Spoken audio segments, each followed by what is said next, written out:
Title: The Two-Game Trap. India's Nested Game Strategy.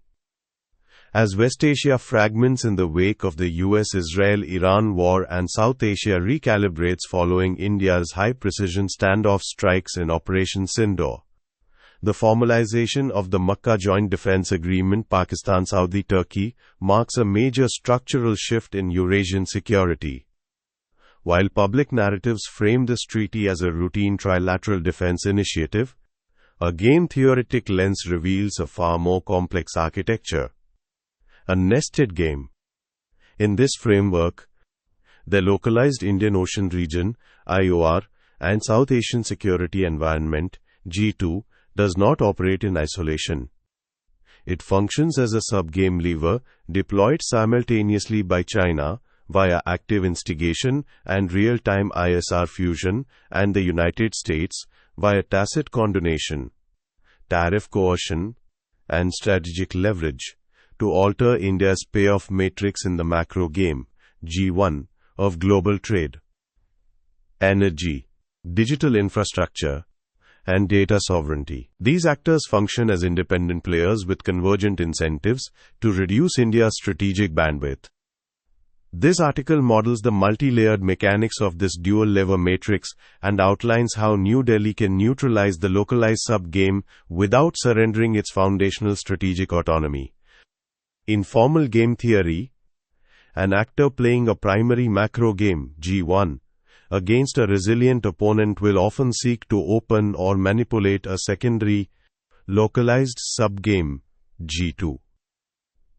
The objective is not necessarily to win G2 outright, but to use the sub-game to drain the target state's operational bandwidth, force high-cost defense expenditures, and create strategic vulnerabilities that can be exploited at the macro level. In our earlier analysis, A Cockroach's Gambit, we examined how adversarial actors deploy domestic exploitation warfare, opening internal, synthetic cognitive fronts to exhaust a target state's administrative bandwidth during international trade standoffs. The nested game represents the external, geopolitical counterpart to that play. Instead of engineering internal civil friction, external hegemonies manipulate regional security theaters to achieve identical bandwidth depletion. Figure 1. Conceptual illustration of the nested game, G1, right pointing arrow, G2 framework.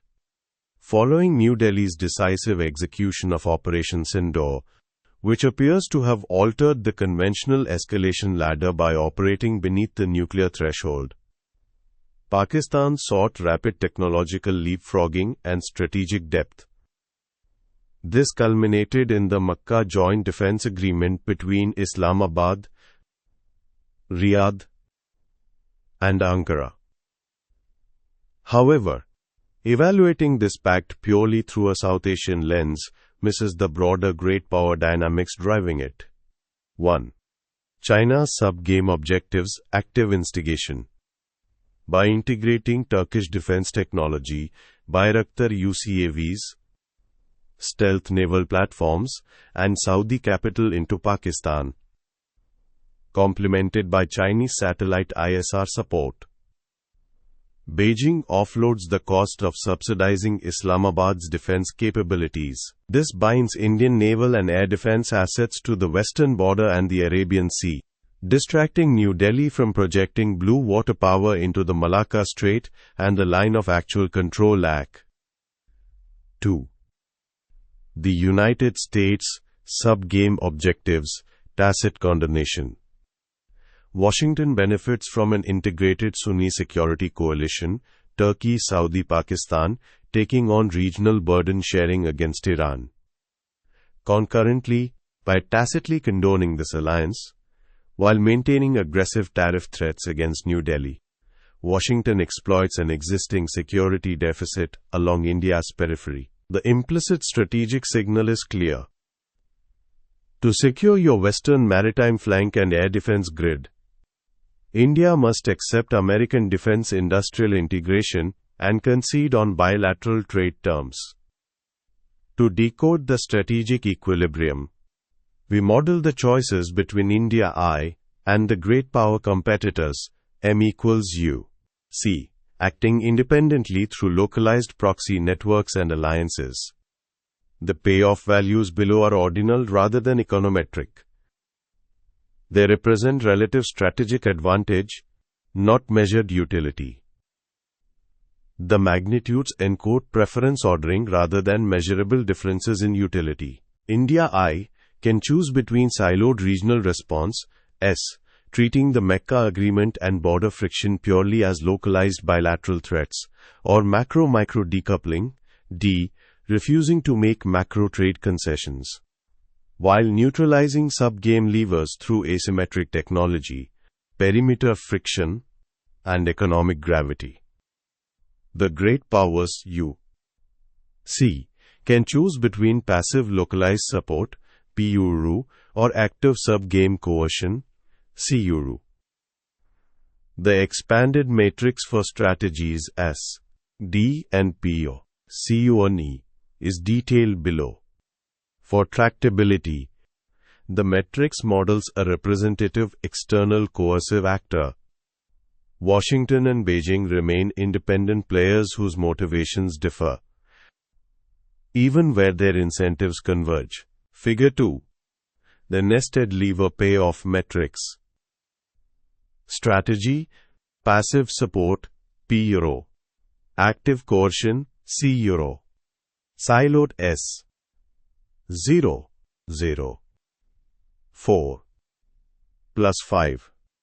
Decoupling, D. Plus 1. To 1. Plus 1. To 2.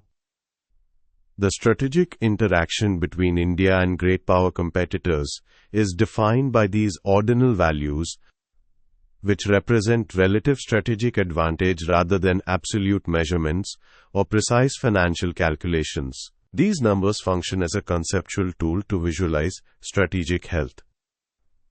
Negative values, for example, 4 to 2, represent a significant strategic bandwidth drain, high defense expenditures, or a net loss of leverage. Positive values, for example, plus 1, plus 5, indicate a gain in strategic bandwidth, increased leverage, or the successful achievement of strategic objectives. Payoff breakdown. 0, 0. Baseline status quo. Neither side initiates active intervention or shifts in posture. 4. Plus 5. The dual lever trap. India sustains maximum strategic drain 4, while the adversary achieves significant strategic distortion. Plus 5. Plus 1 to 2. Deterrence transition. India secures macro autonomy. Plus 1, while the adversary incurs significant costs. 2. Attempting to leverage regional friction. The plus 1 to 2 outcome is therefore not the final equilibrium, but the deterrence transition. Once coercion becomes costlier than passive support, rational competitors migrate toward the plus 1 to 1 restored deterrence equilibrium. Why these specific payoff values? In ordinal game theory, the absolute value is less important than the relative disparity and the asymmetry between players. We chose these values to reflect specific strategic realities, emphasizing that they are ordinal, weighted indicators of relative strategic advantage. All mathematical variables like S, C euro, and D are formatted to reflect their specific strategic weights. The weight of 4, the drain factor. We assign a value of 4 because the dual lever trap represents an existential bandwidth crisis, accounting for the simultaneous burden of high-cost defense expenditures and the long-term erosion of sovereignty. The weight of plus 5, the distortion factor. We assign a value of +5 to the great power competitors because their success in this trap acts as a force multiplier, achieving multiple strategic goals through a single intervention.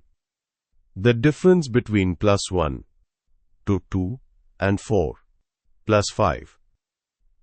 The contrast highlights the critical shift in deterrence.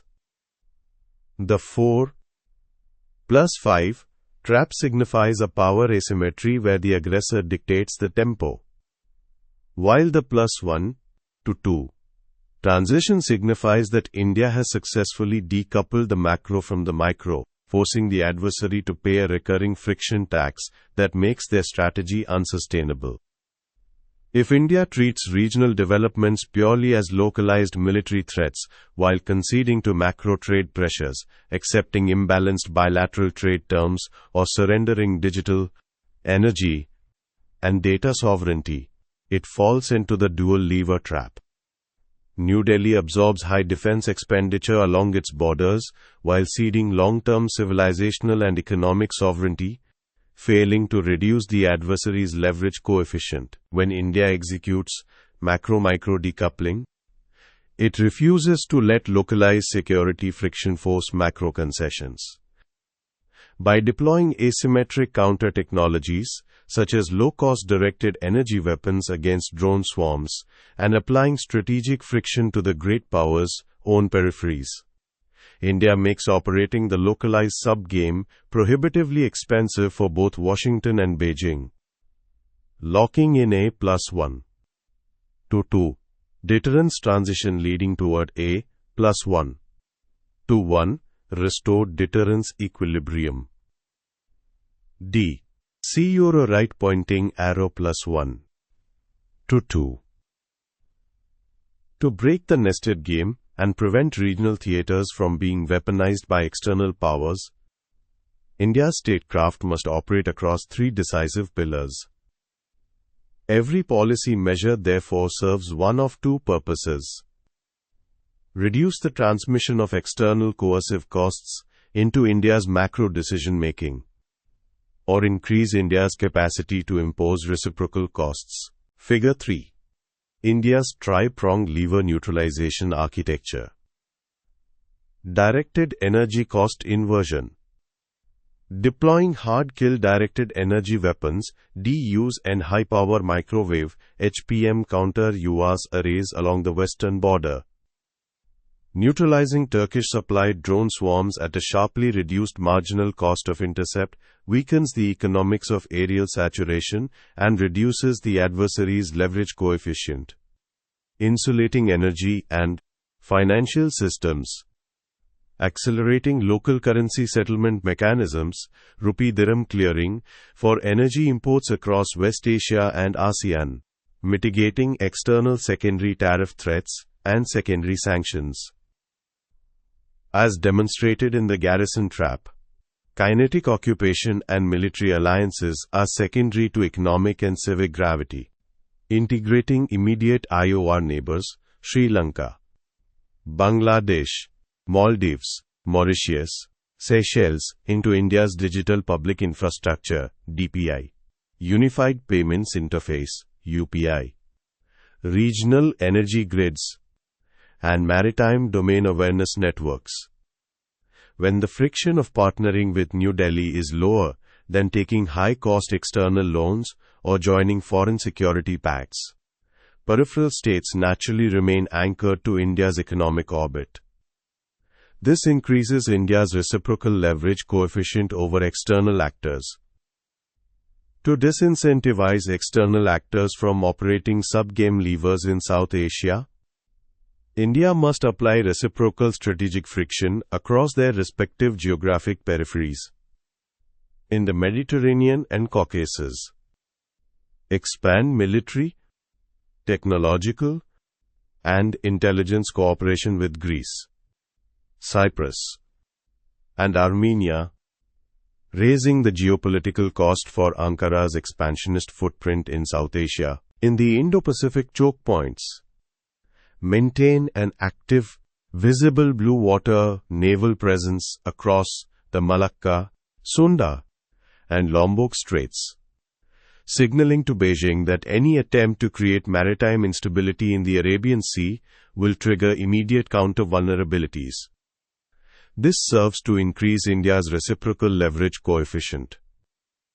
To validate the resilience of the macro-micro decoupling D strategy, we stress-test the framework against 3 high-probability escalation vectors. In this event, the subgame, G2, shifts from friction to active conflict. The great powers M will likely transition to active subgame coercion, CURI, offering a ceasefire for concessions trade. Under siloed regional response, S, India might concede trade or data sovereignty, G1, to end the kinetic drain in G2. However, via D, India maintains its macro posture while neutralizing the G2 lever through reactive localized precision strikes and asymmetric cost inversion, DEWs, in direct response to the initial provocation, ensuring the payoff remains at the deterrence transition, +1 to 2. New Delhi's ability to decouple these games is contingent upon its anticipatory hardening of critical digital and energy supply chains. By establishing multi-layered resilience before a kinetic provocation occurs, India ensures that the great powers' secondary subgame levers lack the necessary friction points to force macro concessions. If Beijing triggers maritime instability to coerce New Delhi on bilateral trade terms, the D framework dictates a policy of cross-theater reciprocity. As a calibrated countermeasure to the maritime threat, India projects power across the Malacca, Sunda, and Lombok Straits.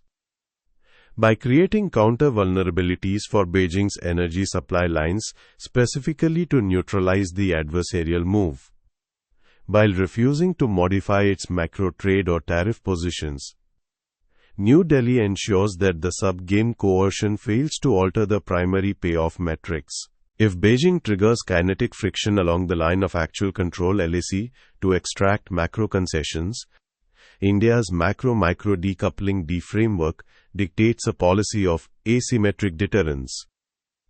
Rather than initiating conflict, India reactively leverages economic and technological gravity, such as accelerating digital public infrastructure, DPI partnerships in the IOR, and hardening energy sovereignty, to signal that the cost of sustained land border aggression exceeds the potential macro gains. India maintains its macro trade and tariff posture, ensuring the subgame coercion fails to alter the primary payoff matrix. Unlike the immediate reciprocal response available in the maritime theater, land border coercion is answered principally by denying Beijing the long-term strategic gains it seeks: increased Indian dependence, reduced IECOEVR reach, and diversion of state capacity. The macro-micro decoupling strategy fails when the cost imposed by the localized subgame, G2, exceeds the domestic political or fiscal tolerance necessary to preserve India's G1 position. If the subgame drain becomes existential, the decoupling mechanism breaks, forcing a surrender of macro-strategic autonomy to alleviate immediate regional pressure. Anticipatory supply chain decoupling, accelerating the indigenization of critical components and expanding local currency clearing mechanisms to insulate macro trade from external subgame shocks. Civic gravity as an insurance policy, embedding regional neighbors within India's DPI and energy grid architecture, transforming regional integration into a shared public good that resists external security alignment. Asymmetric intelligence fusion, deploying persistent ISR networks and AI-driven predictive modeling to identify and neutralize subgame levers before they can be operationalized by adversaries. The thorium insulator. India's indigenous thorium-based nuclear program serves as a critical component of energy sovereignty. Unlike conventional fuel cycles reliant on imported uranium, thorium-based power exploits India's massive domestic deposits, progressively weakening the energy transmission line that allows external powers to translate regional security friction into macro-level energy coercion. This creates strategic optionality that reduces the adversary's leverage coefficient and increases India's structural resilience. Strategic cross-coupling. Intentionally integrating global supply chains into India's domestic market, such that any attempt at macro coercion results in reciprocal economic self-harm for the adversary. As established across the three-body trap, the garrison trap, and a cockroach's gambit, civilizational states, possessing vast domestic scale, internal cohesion, and strategic foresight, cannot be easily coerced. By decoupling macro-strategic autonomy from localized subgame friction, inverting the cost curve of asymmetric warfare, and projecting economic gravity across the Indian Ocean region, New Delhi can transform a multi-front pressure campaign into manageable strategic friction. The attempt to constrain India through a nested game, combining localized military alliances like the Mecca Agreement with macroeconomic coercion, is the residue of a unipolar playbook that assumes sub-game friction can still dictate macro-level sovereignty. Note: editorial illustrations throughout this document were generated as stylistic tributes to the work of R.K. Laxman, whose political cartoons were an integral part of this author's life growing up in 1980s India.